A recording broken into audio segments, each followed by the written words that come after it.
Okay, well, welcome. I'm Holly. I'm one of the customer success managers here at Kelvin. And thanks for joining us today for our learning lab, part of our summer series that we're doing for the month of June. And I'll be taking us through creating a student pulse. So, what our learning objectives are for today is to help you create a student pulse, looking at using the Kelvin Bank and your own custom questions.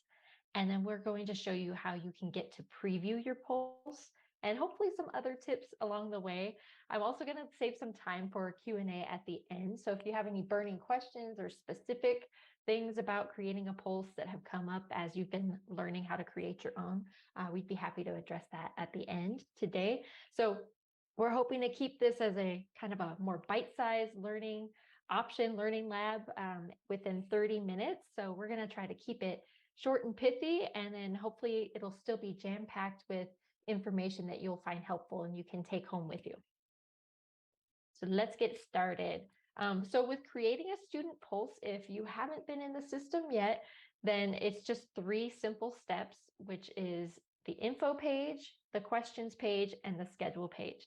And from here, we're going to jump into our demo site so that we can build one together and talk through some of the tips and helpful things that you might notice along the way as you're building your own student pulse.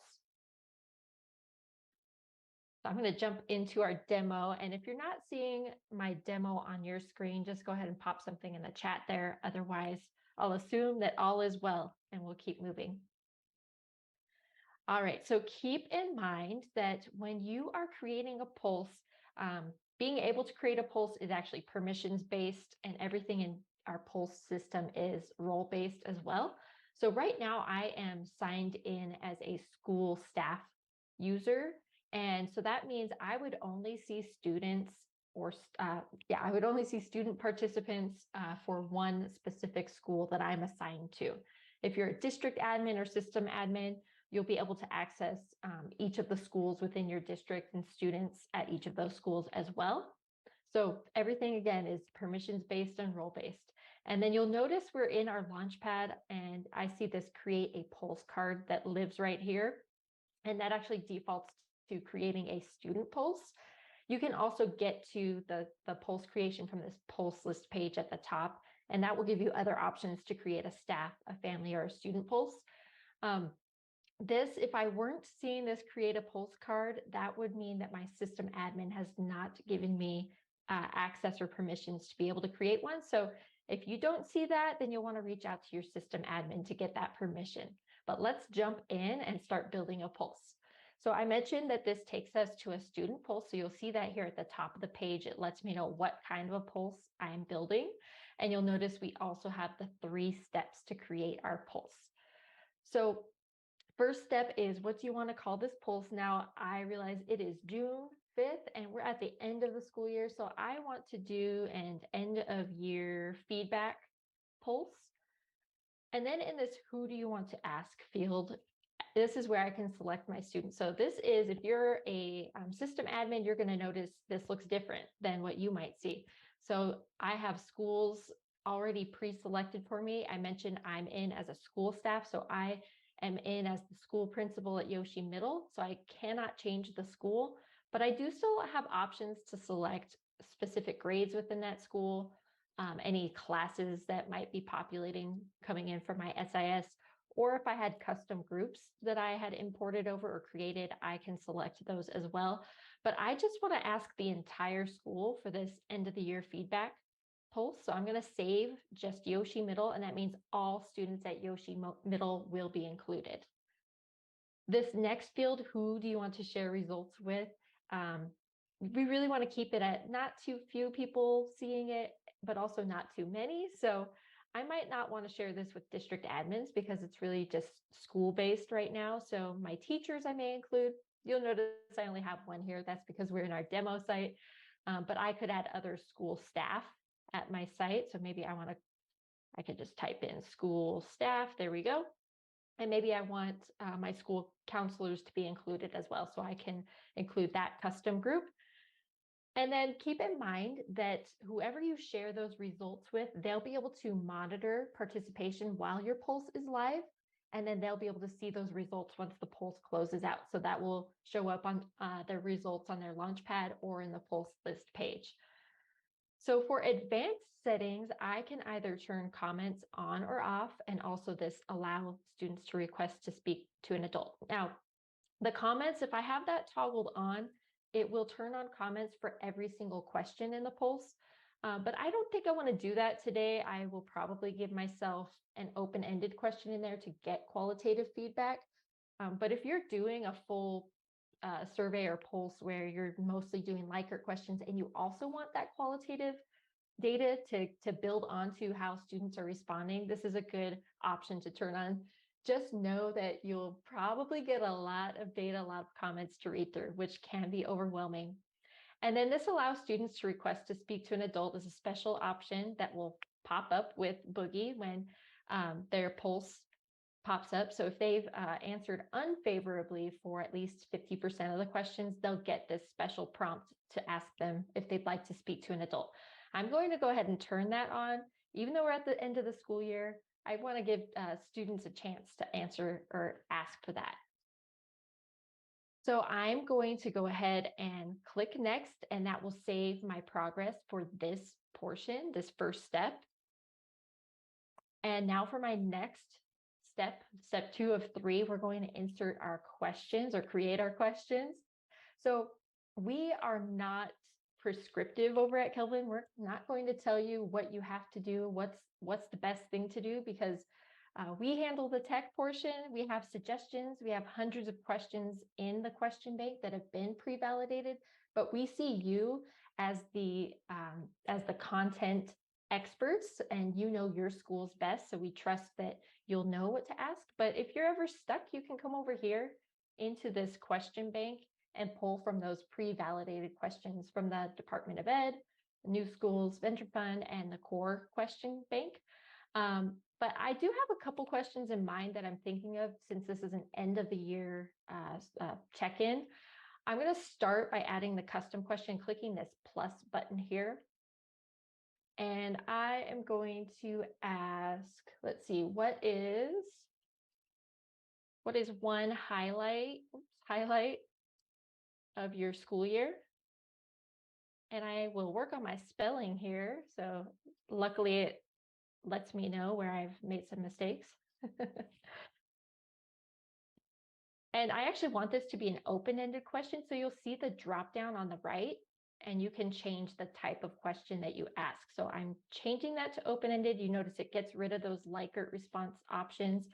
And I also want to create a dimension. And what the dimension does is it will roll up any questions that you put within that dimension. It'll group them together for reporting. So it makes it nice and kind of tabulates them together for you. So I'm just going to put, I'm going to just call it open-ended, because any open-ended questions I might end up putting together. So I'll save that for now. I also want to see, let's see, I want to ask a question from the bank and see what we have that has to do with participation. So I can either search by the keyword participation, or I can click this drop down and see the pre-loaded banks of questions. So you'll notice this gives me the source, core, and then those dimensions or groupings of questions. So I could look at climate of support for academic learning. I can look at other questions. As I scroll through, I might see different groupings. So I actually can see U.S. Department of Ed school participation has some questions. And I want to ask this one. I regularly attend school-sponsored events, such as school dances, sporting events, student performances, or other school activities.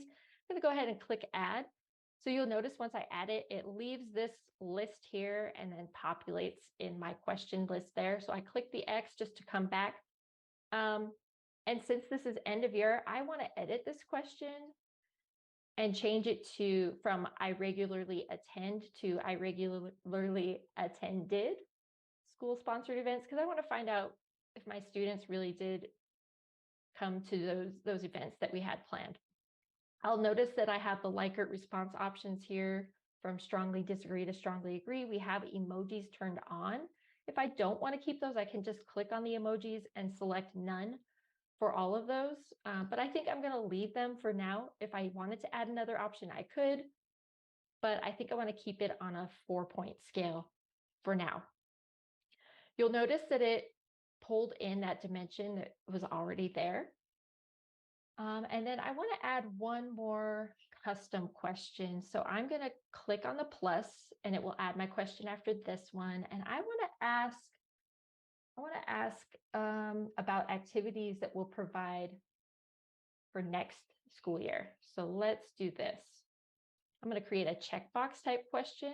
Here, I'm going to paste in my question of, so I put in of the following activities that the school is thinking about providing for the next school year, which are you interested in participating in? So I put on here, they can check all that apply, and then I can change that to check boxes.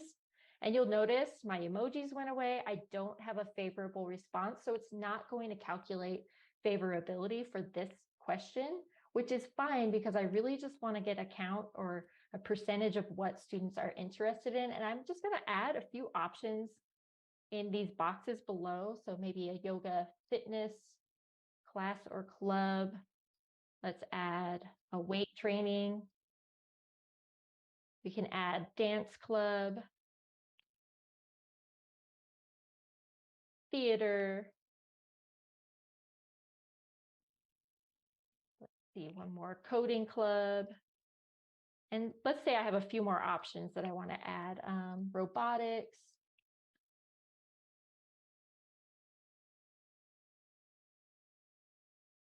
esports. And I think that's plenty of options. So I'm going to leave that as is. And I'm also going to name this, let's see, we'll call this activities. And I'm going to name or give it a description, activities that students would like for the next school year. And then I can save that. Okay, so I'm going to keep my polls really short. And just as a best practice, we recommend that you keep it pretty brief, anywhere between 4 to 10 questions. We have noticed after crunching the numbers across all of our customers that after 10 questions, we start to see a pretty big drop off and decline in participation. So really the idea behind Pulse is that it's something quick and easy that meets the students where they're at, that they can quickly answer some questions, request to speak to an adult if that option is available to them, and then get back to working on what they're doing while they're signed into Chrome. So from here, when I click next, it's going to save what I just submitted in my questions form. And then the last and final step is the step 3 of 3 to schedule your Pulse. And I'm going to go ahead and set it to start tomorrow because I want this to go out before the school year ends. Our default is to have it open for 7 days, and we recommend that because it gives students about a week to respond if they're absent one day or they're not able to sign in to Chrome another day of the week, that they have multiple opportunities to do that. But you could set it for as short or as long as you'd like. And then we also have the window here. And what this window is when the dog will pop up for students. So if I only wanted it to pop up during maybe their morning advisory hour, I could set that from, let's just say 8 to 9:30. I'll just set it to 10 just to give a little extra overlap there. And then now the dog will only pop up for those 2 hours of the day. They can always come up and click that K if for some reason you need to have them get to it after those hours, and then the dog will pop up for them and give them their pulse. So I could set this to repeat. Since it's end of the school year, I might not want to do that, but just for demonstration purposes, we'll go ahead and show what it looks like to create a repeating schedule. We would just click custom in the dropdown, and maybe I want to just set this for every 1 month until maybe the end of August before the school year starts up. Maybe I'll have some summer school students who want to answer these questions before the school year starts, and it'll help me plan. And then once I click create schedule, you'll see it will generate each of those pulse windows that will open up. So I have my first window starting tomorrow, June 6th. Then I have it starting July 6th and then August 6th. So I actually don't want to do it starting July 6th because that's right during Independence Day. Maybe I don't have summer school that week, so I can set it for the following week instead, and I'll just do that. I'll set it for each weekday. And now I've edited my window. I can add dates if I need to, or I can change the frequency so I could go back in and edit things, but I'm happy with that. So I am just going to finish my setup, and now it's enabled my pulse. It's good to go, and it's going to run for those 3 months that I've set it to run. From here, you can go in and click this change link to edit those questions, but you can always come back later before it starts. We don't recommend changing your questions once that pulse window is open. So if I don't change this before tomorrow, I could really mess up my results if I go in and change it while it's live and students are responding to it. So I don't want to do that. I can also click here to edit settings, but I want to show you where you would go to preview your pulse once you've created it. So a lot of times folks will log in, maybe it's been a week since you've created your pulse, and you log into your Launchpad and you're looking, and all you're seeing are these cards and maybe this results from a previous survey, but you want to get into the one that you were working on. So once you're here, you want to go to your pulse list page by clicking pulses at the top. There we are. And from here, I can find my end of year feedback that I just created. And I'm actually going to click this ... on the right-hand side, because if I click on the title, it's going to take me to edit it, but I don't want to edit. I just want to see my participants. So I click View Participants from the dropdown, and now I can click on any of my participants from my school. So let's click on Jessica, and now you'll see a preview link. So if I click that, I can actually see what Jessica would see. You'll see it knows her name. I'll click the arrow. I can go in and respond as though I'm her.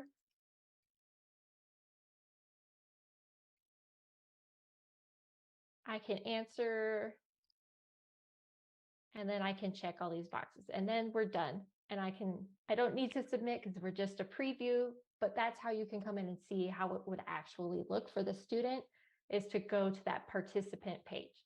So I'm going to go back here and just remind us that we go back to the pulse list page, we find our pulse that we just created, click that ... and you'll click the View Participants link. It'll take you to your participation, and you can click the preview link. So we're going to just jump right back to our presentation here.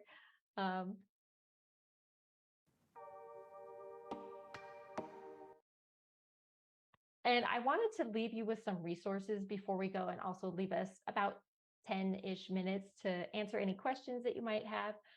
But we have some links to videos and help articles to help you with pulse creation and administration. So I will send you this link through the chat in just a moment here. Couple of things I wanted to note. This video is a little bit longer. It's a pulse creation learning module.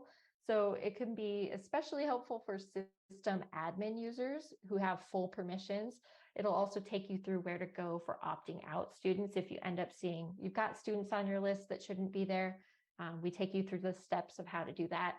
And then we also have a help article for managing pulses. So if you needed to go back and change anything in your pulse, edit some dates, you can do that. It'll take you through how to update your pulse.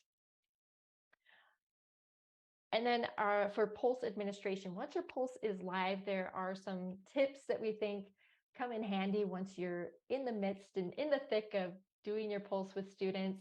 So this video is about 2 minutes. It shows you 3 ways for students to access their pulse.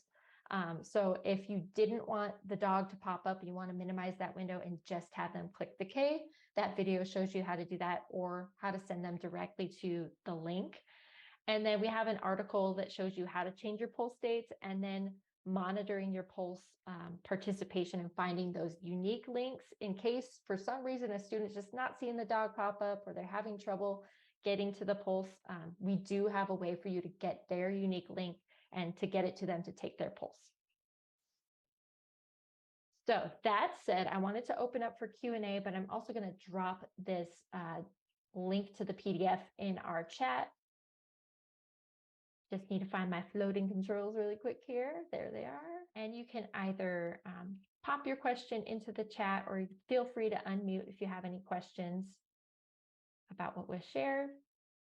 And I'm also going to share our Learning Lab calendar in case you didn't see all the topics that we'll be offering. Pop that in here as well. And we have the registration links in that calendar for each topic. We also have the help center here. That's help.kelvin.education. So that's linked in that PDF that I sent you as well, which has all of our help topics. And then you can always submit a ticket to our team. So if it's something that you need an answer right away, you want to submit it into our help desk, and then one of our team will get to it and help you out with that. So the beauty about the Pulse is that it is pretty user-friendly and straightforward. Just a couple of things we like to share during this presentation is, keeping them short and sweet so that students aren't overburdened with too many questions and they don't get that survey fatigue. And then just knowing that you have the customizability, so you can edit questions from the bank to your liking or create your own.